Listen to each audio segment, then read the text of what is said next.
सुना पुकार, व्यापार नहीं। पूरे गाजियाबाद शहर में तकरीबन 6,200 बच्चों का चयन हुआ था, जिसमें से अभी भी 3,3500 बच्चे चयन से वंचित रह गए हैं। स्कूलों ने उनका दाखिला लेने से इनकार कर दिया है। तो हमारी मांग है कि इन स्कूलों की मान्यता रद्द करके इनको ताला लगा दिया जाए। ये सारे स्कूल क्योंकि भारतीय जनता पार्टी से जुड़े हुए नेताओं के हैं। नोएडा एनसीआर के कई स्कूलों ने बच्चों को आरटीई के तहत एडमिशन देने से इनकार कर दिया। इन स्कूलों की पहचान कर इनके खिलाफ सख्त से सख्त एक्शन लेने के लिए नोएडा के डीएम मनीष कुमार वर्मा ने एक कमेटी का गठन किया है, जो इस खबर की तहकीकात करेगी। इसके अलावा गाजियाबाद में भी कई स्कूलों में आर्थिक रूप से कमजोर बच्चों को एडमिशन नहीं दिया गया है, जिसके कारण बच्चों के पेरेंट्स ने अपने गाजियाबाद जिला कलेक्ट्रेट के बाहर धरना देना शुरू कर दिया है। चलिए जानते हैं इस खबर को विस्तार से। हर माता पिता का सपना होता है कि उनका बच्चा एक अच्छे स्कूल में पढ़ाई करे, जहां पढ़ाई के साथ साथ उसके डेवलपमेंट पर भी ध्यान दिया जा सके। ऐसा सोचते हुए हर कोई चाहता है कि उसका बच्चा शहर के एक अच्छे प्राइवेट स्कूल में पढ़े। लेकिन आजकल अपने बच्चों के प्राइवेट स्कूल में आरटीई के तहत नाम आने के बाद भी नोएडा और गाजियाबाद के कई प्राइवेट स्कूलों में बच्चों का एडमिशन नहीं हो पा रहा है। इसके कारण नोएडा में डीएम मनीष कुमार वर्मा ने एक स्पेशल टीम का गठन किया है, जो इन स्कूलों की पहचान करेगी और इन स्कूलों के खिलाफ एक्शन लिया जाएगा। नोएडा के अलावा गाजियाबाद के कई प्राइवेट स्कूलों ने भी आरटीई के तहत बच्चों को एडमिशन देने से इनकार कर दिया है, जिसके बाद बच्चों के पेरेंट्स ने गाजियाबाद कलेक्ट्रेट परिसर के बाहर बैठकर धरना प्रदर्शन करना शुरू कर दिया है। पिछले 5 महीने से हम लोग यहाँ प्रशासन के चक्कर लगा रहे हैं, क्योंकि 6200 बच्चों का चयन हुआ राइट टू एजुकेशन में, लेकिन उनको स्कूल एडमिशन नहीं दे रहे। अभी भी आधे बच्चों के एडमिशन नहीं हुए। तो हमारी मांग है कि इन स्कूलों की मान्यता रद्द करके इनको ताला लगा दिया जाए। ये सारे स्कूल क्योंकि भारतीय जनता पार्टी से जुड़े हुए नेताओं के हैं, इसलिए, और वही सब व्यापार कर रहे हैं शिक्षा का, जो कि गैर कानूनी है।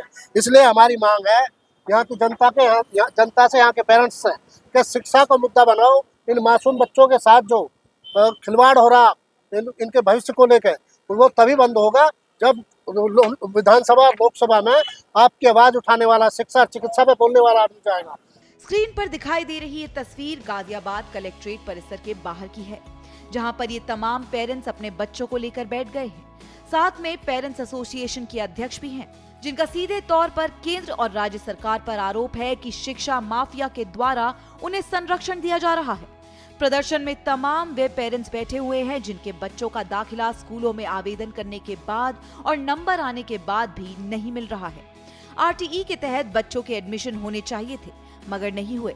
उसी से नाराज ये सब पेरेंट्स धरना प्रदर्शन कर रहे हैं। देखिए, वजह है कि आरटीई अधिनियम के तहत इन बच्चों का चयन हुआ है, और इन बच्चों का नहीं मतलब मुझे लगता है कि पूरे गाजियाबाद शहर में तकरीबन 6,200 बच्चों का चयन हुआ था, जिसमें से अभी भी 3,3500 बच्चे चयन से वंचित रह गए हैं। स्कूलों ने उनका दाखिला लेने से इनकार कर दिया है, और पेरेंट एसोसिएशन ने और इन अभिभावकों ने लगातार जो है जिलाधिकारी कार्यालय का और बेसिक शिक्षा अधिकारी का चक्कर लगा करके इन बच्चों के दाखिले को लेकर के तमाम बार जो है प्रयास किया है, लेकिन जिला प्रशासन केवल आश्वासन देता है। इन बच्चों के शिक्षा को सुनिश्चित कराने में वो असमर्थ रहा है। गौरतलब है कि गाजियाबाद के बेसिक शिक्षा अधिकारी ने भी हाल ही में 6 स्कूलों को चिन्हित कर उनके खिलाफ कार्रवाई की मांग के लिए प्रशासन को पत्र लिखा था, लेकिन अभी तक इसके खिलाफ किसी कमेटी का गठन नहीं किया गया है जो इसकी जांच कर सके। अब पेरेंट्स का कहना है कि स्कूल प्रबंधन के द्वारा सीधे तौर पर मना नहीं किया जा रहा है, लेकिन उन्हें बार बार दिन और तारीख दी जा रही है, लेकिन उनके बच्चों का एडमिशन नहीं हो रहा है। वहीं बच्चों की पढ़ाई छूटती जा रही है।